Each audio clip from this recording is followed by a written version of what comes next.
plagued with injuries. And we got him like early in his 4-year-old season. And my dad's just done a great job managing him.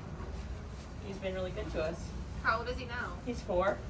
Gotcha. So it took him a little while to break his maiden, but it's kind of, as my dad says, it's like when a kid misses school, they have to catch up. So Yeah, mentally, absolutely.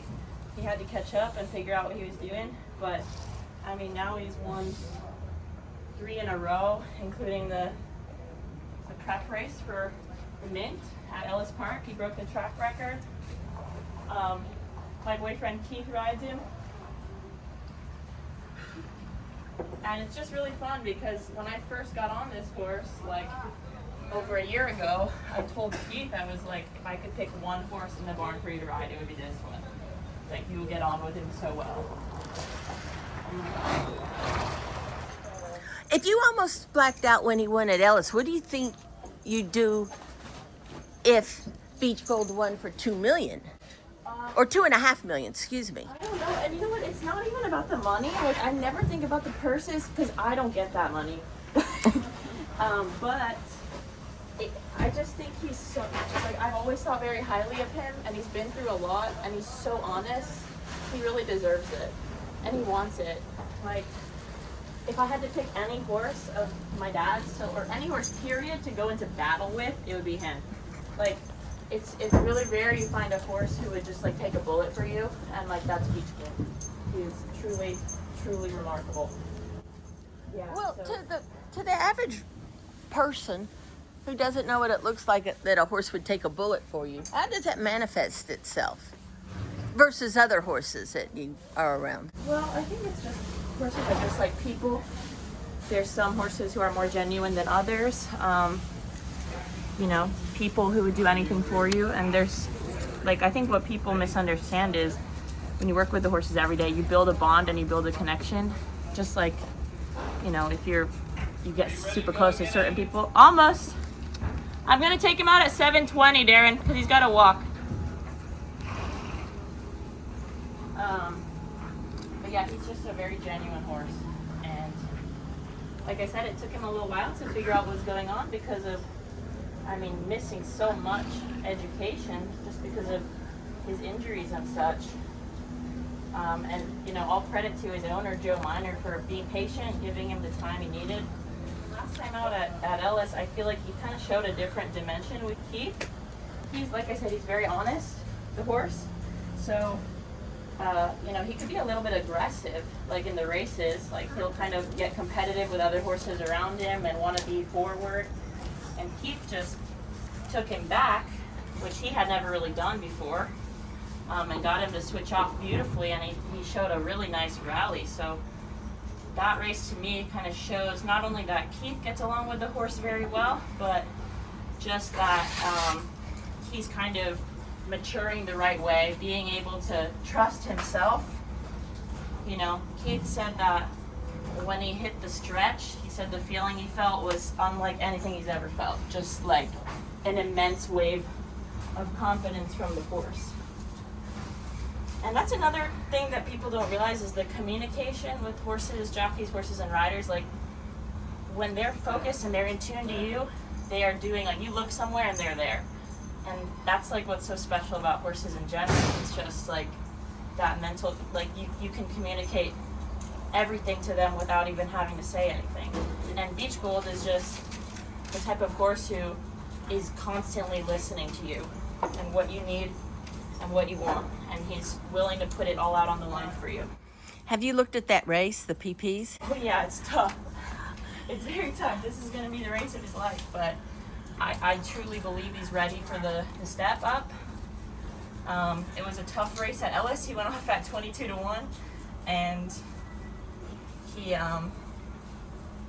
proved my doubts wrong. You know, I'm always kind of on the more, not pessimistic side, but I get more scared. My dad is the brave one who knows when horses are ready to be tested and stuff like that. But I don't doubt that Beach Gold is ready for the test. What about Layabout?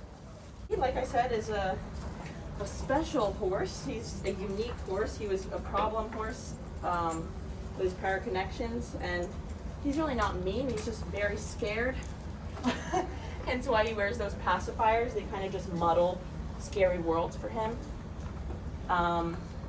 But my dad's done awesome. I mean, my dad has kind of a smaller barn, so he's able to give horses like that a little bit more attention, kind of like kids who need to go to a smaller classroom to, you know, get a better handle of things. And Layabout has just kind of surprised us all the way around. You know, from running a 1-buyer speed figure to, you know, being untrainable to then winning 3 in a row, including a stake. It's gonna be interesting. He's very intimidated by other horses. So like in the Bears Den, he kind of got a little bit of a different education. Just with that, he found himself inside horses for the first time. Keith has actually flown to Florida and gotten to work him. So I think that helps that he just knows the horse well. I love him. I wish like everybody I knew could take him for a ride because he's fun. Let me go get my boots. I feel a lot better with you guys there, to be honest.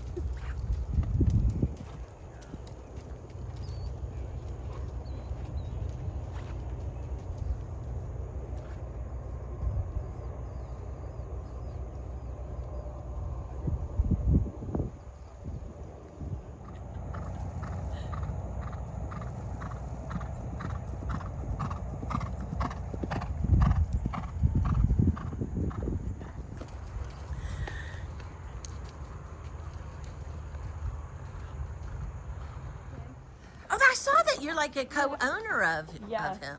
Don't Thunder Zeus. I don't know. My mom named him, so excuse the weird name. You cannot leave my parents like up to naming horses. It's so like my mom's Chinese, my dad's French. The accents, they come up with some weird names. But anyways, we love him. Yeah, I don't know. My dad is very confident in this horse. He's like, this is our best shot. So I'm like, okay. I love that you're so confident in him. But Keith has actually worked him as well. He went down to Florida and worked all of them their last work. So it's good that he has a experience on him. And I know he's still a maiden. He just needs farther. Like at Gulfstream, he totally missed the break. We had a super wide trip. And we've always known he's going to want distance. But like I said, he's a homebred. His mother's name was Let Me Know, Let Me Go. Never made it to the races. She was just kind of like always in heat, and like I remember she would just like park on the track with me and refuse to go and just like lift her tail up and be in heat and weird. So we retired her, and this is her first baby. But I remember going to visit him on the farm when he was born, and it's really special when you get to just see horses who you worked with their moms and etc. So he's by Caravaggio. He has a big thick tail like her. She had the same massively thick tail. So it's fun. See those familial similarities. But he's been a real cool customer so far. Like just a very kind horse. He wants to just sit in your lap. So I'm excited to get him out on the track because I've never actually ridden him. So pretty. So how's your work day going to be Saturday? Oh my God. When you're working for FanDuel as well, right? Supposed to be at Colonial this weekend, and I said, well, guys, my dad's got horses running. Can somebody switch with me? Matt Bernier switched with me. And yeah, they're super supportive. You know, if I have to go run and saddle, I can easily do that and then do a paddock report. But the morning will be pretty straightforward. These 3 horses will just walk. And luckily, I mean, they ship into Steve Asmussen's barn, super organized, super professional barn, and they are gonna kind of keep an eye of, you know, getting their bridles on. They'll have grooms who'll kind of bring the horses down for me, so somebody to put their vet wrap on and stuff. So I kind of, as long as I let Darren Fleming know like what needs to be done, they'll have their race day routine in the afternoon. I just gotta come and take care of them in the morning and make sure all is smooth. They'll show up and I'll saddle. And I'll just saddle. I'll try to record some interviews real quick, like before they get in the paddock, just to get them out of the way. Very lucky. FanDuel is super supportive of me doing this for my dad. Well, the Ellis race was a prep, and indeed it was kind of a prep for you too, because you saddled Beach Gold and then you went and did an interview. Yeah, and I mean, I've been doing this for so long. Like, I've done this for a long time for my dad, where I'm kind of doing double duty, and I love it. So I'm just very lucky to have a job that's so supportive.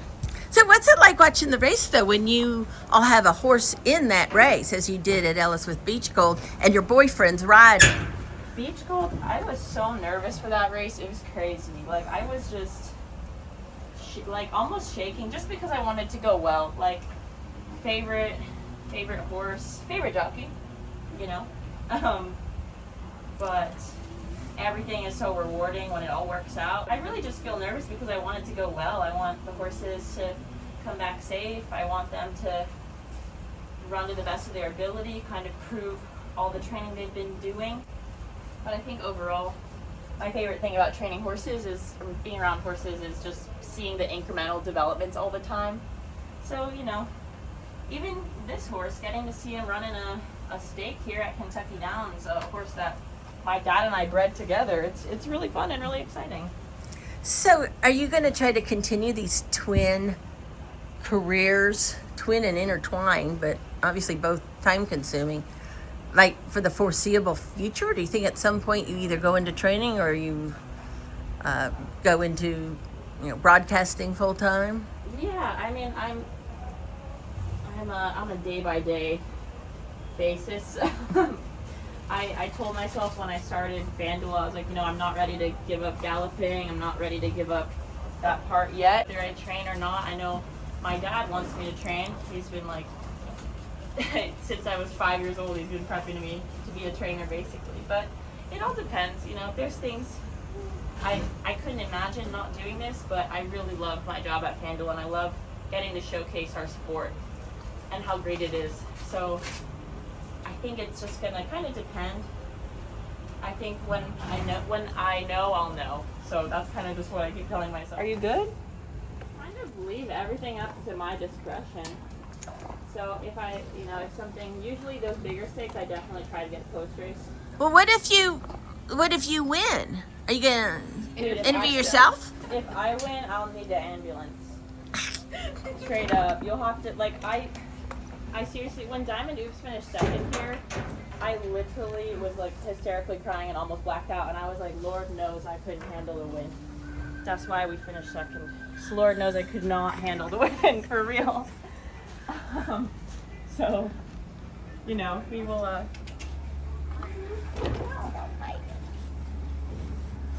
happened to you? You might have to have Anthony, huh? Do the interview if you win. I won't be able to speak. I truly won't. I'll be so shocked. So, yeah, hopefully you'll see me like being wheeled out on a stretcher. That's what it'll come down to.